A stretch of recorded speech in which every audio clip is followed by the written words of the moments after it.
Let's get right into it. All right. Big thing, especially with this episode, is coaching changes.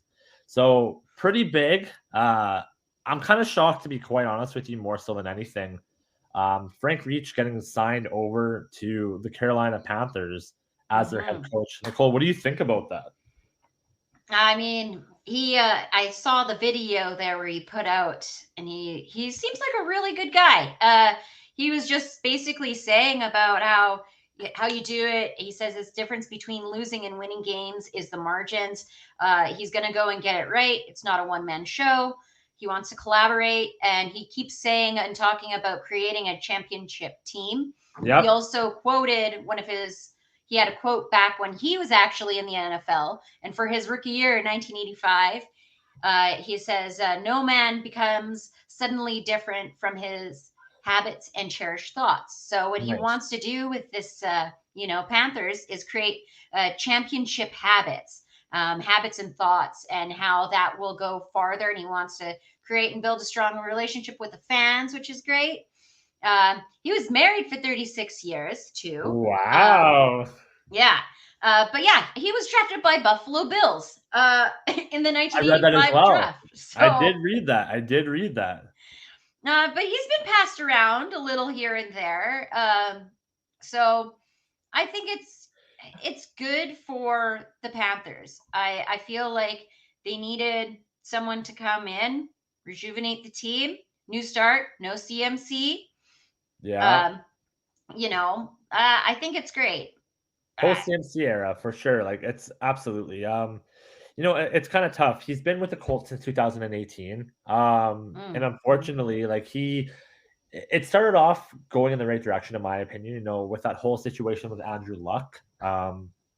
Nobody would have been able to necessarily predict that was going to happen, right? Against the Reds, or yeah, Yeah, I see what you're saying because with Jacob Andrew, Brissett in a yeah, Hail Mary because pass. well, he got injured, right? That's the issue. Oh, Andrew Luck, I believe, came from. hmm I think he was under concussion protocol, and I think very, very earlier on, like I think he, yeah, I believe he played like maybe a year.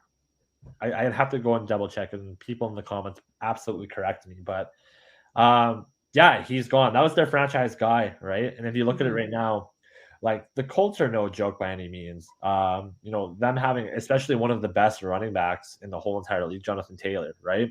hmm They have pieces, but they just haven't been able to click quite since then. And unfortunately, Frank Reich, he got the brute end of it, right? He hmm was with the Colts for 4.5 years, and he just couldn't get it going. He couldn't get them to where they wanted to be or where they needed to be, right? So, hmm um, I hope he can do it. Honestly, I hope he can be the person to change them around. But honestly, in my opinion, I more so question why they didn't go with Steve Wilkes.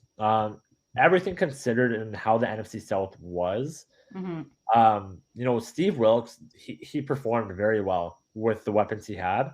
Made the Carolina Panthers very, very competitive up until pretty much the last game of the season, where like potentially they still were in playoff contention, right? So, like, do you think that maybe still Steve Wilkes should have got more of a better look, Nicole? What are you feeling about that?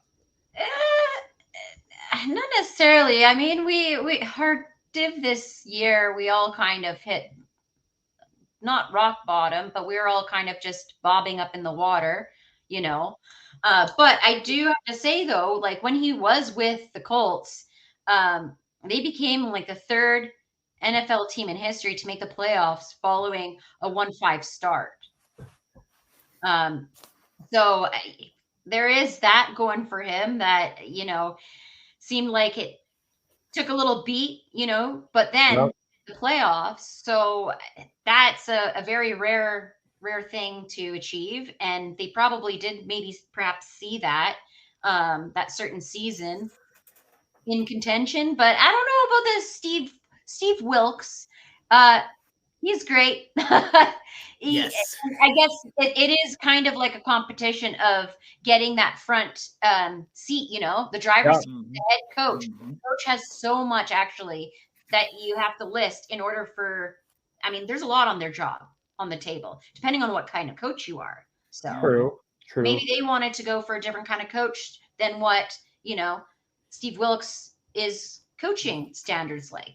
I don't know. It's What tough do you though, think? because Yeah. I was gonna say it's kind of tough because the way the NFL has been, and Sean, you can correct me in this, but it's it's kind of balanced 50-50 in a sense. Like you look at what happened in Tampa Bay with Byron Leftwich being a defensive coordinator, right? Mhm. He did a fantastic job, an unbelievable defensive coordinator that didn't translate to a head coach, right? Mm-hmm.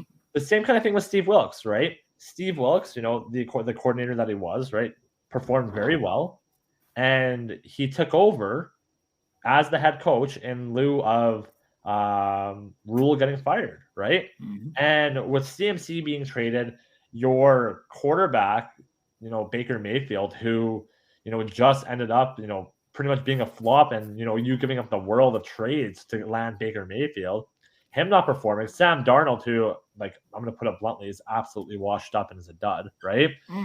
What else do you really do in that situation, right? Like, it's funny because in some ways the Carolina Panthers have more weapons than what the Green Bay Packers currently have. You know what I mean?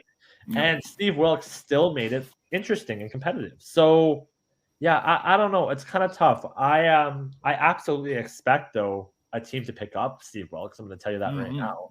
I think he'll be out of Carolina. I don't know. What do you think, Sean? Oh yeah. I mean, hey, my my other team, we got our eye on Steve Wilkes, absolutely. But I mean, look, to your point, Kyle, like it's just it is 50-50. Like you hate to see somebody like a Steve Wilkes do so well because honestly, when he came in, I mean, we were dumpster fire. CMC, Robbie Anderson, both those guys were going. Like you said, with Sam Darnold, Baker, and them guys played well. So the fact that he kept that team together with little to no help, like kind of on that offense. I mean, we were going with PJ Walker at one point in the season, and on this show, we were asking, can you rely on him? And we couldn't. But Steve Wilkes, you're glad that he did so well, and you want to shout. He's a great feel-good story, but it's just when you have these situations where the interim coach comes in, unfortunately, it's just normally they don't get that gig, they don't get the job because the owner, the GM, they want their guy, they want somebody else, which stinks because Steve Wilkes did so good and had us up to 2 games left in the season, and we're in So, the second hunt. last game of the season, I think it was. Right, we had a shot at the division, so shout out to him. I don't know. So Frank Reich, I'm excited about this. I think this is cool. This is not who I would have chose. I was obviously in the Sean Payton Manning conversation. I don't want to say anything because I know you guys were excited about it, but I was like, Sean Payton Manning, come to Carolina, keep pounding. Can we do it? Did you see the banner? Do you see the banner? I saw.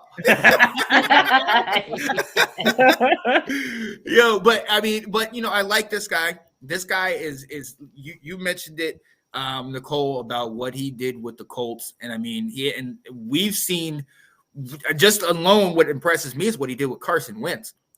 I've personally seen what Carson Wentz is as quarterback. He didn't work out for Washington, and I think personally, if you put our rosters together, our weapons are far better than the Colts. But I honestly think this guy, he's a winner. Everywhere he goes, he gets it done. This guy, and I don't know if you know, and here's a history fact for you, Nicole. Frank Reich was for a long time the owner of the greatest comeback in playoff history. The Houston Oilers, now the Houston Titans, at the time were up 35-3 in the third quarter. And the quarterback that Jim Kelly was the head quarterback for the Bills, he's knocked out. Frank Reich came in and brought them all the way back and led them to the victory, got them to the Super Bowl. Unfortunately, didn't win, but he has that comeback, and then he also had a comeback with a similar, I think, 35 or 38 point comeback for Maryland against Miami when he was in college. He is a winner. He never say die. And like you said about what he's done with the Colts, like he can work with a team like us because we have pieces, but we don't have that QB yet. I don't Chuba Hubbard and Dante Foreman. Yet.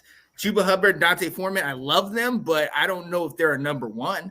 You know what I mean? Especially if Bajan Robinson could fall to us. I mean, that would be beautiful.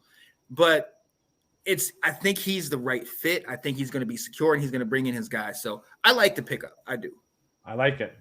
Honestly, no, you touched on some really good points too. And Before we move on, like, yeah, like with what Frank Reich was given in Indy, like he made the best of a hard situation. Definitely some curveballs were thrown and stuff, and it's very unfortunate because there's a lot of teams where you hope a coach can change the dynamic, right? But sometimes it takes a lot longer to build that dynasty. So yeah. But with that being, what's up? Is this 2016? He was hired as the offensive coordinator of the Philadelphia Eagles, and they went on to win that Super Bowl. Yep. Okay, he is a winner. Oh yeah. Convinced. He's a winner. Has to be, right? Yes. Sorry. I love it. Wow. I love it. Thanks for watching. If you like that clip, be sure to check out the other great content from the Let's Talk Football community.